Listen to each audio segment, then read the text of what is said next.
বন্ধুরা, আজকে বানাচ্ছি নিরামিষ লতি। লতিটাকে এখানে নুন দিয়ে অল্প করে একটু সেদ্ধ করে নিয়েছি। আর এখানে একটু চিনি, হলুদ গুঁড়ো, প্রয়োজন মতো নুন, একটু কালো জিরে, 4টে চেরা কাঁচা লঙ্কা, আর এখানে কালো সর্ষে আর সাদা সর্ষে একটু পেস্ট বানিয়ে নিয়েছি। গ্যাস অন করে কড়াই বসিয়ে সর্ষের তেল দিয়ে দিয়েছি। তেলটা গরম হয়ে গেছে, দিয়ে দিলাম কালো জিরে ফোড়ন। এটা ছেড়ে দিচ্ছি। দিয়ে দিলাম 4টে চেরা কাঁচা লঙ্কা, পরিমাণ মতো নুন, হাফ চামচ হলুদ গুঁড়ো।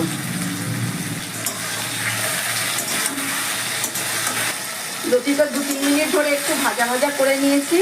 এবার সর্ষে পোস্ত পেস্টটা দিয়ে দিলাম। নিরামিষ লতিতে নারকেলও দেয় অনেকে, কিন্তু বন্ধুরা আমার কাছে নারকেল নেই, তাই নারকেলটা দিতে পারলাম না। এর মধ্যে একটু নারকেল পুড়িয়ে দিলেও খেতে ভালো লাগে। স্বাদ অনুযায়ী একটু চিনি দিয়ে দিচ্ছি। নিরামিষ লতিতে একটু মিষ্টি না হলে ভালো লাগবে না। এবার আমি লতিটাকে একদম ভাজা ভাজা করে নেব। এই যে বন্ধুরা, ভাজা ভাজা হয়ে গেছে। এবার আমি গ্যাস অফ করে পাত্রে নামিয়ে নিচ্ছি। নিরামিষ লতি রেডি হয়ে গেছে।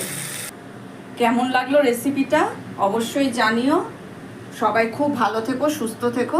এখনকার মতো টাটা।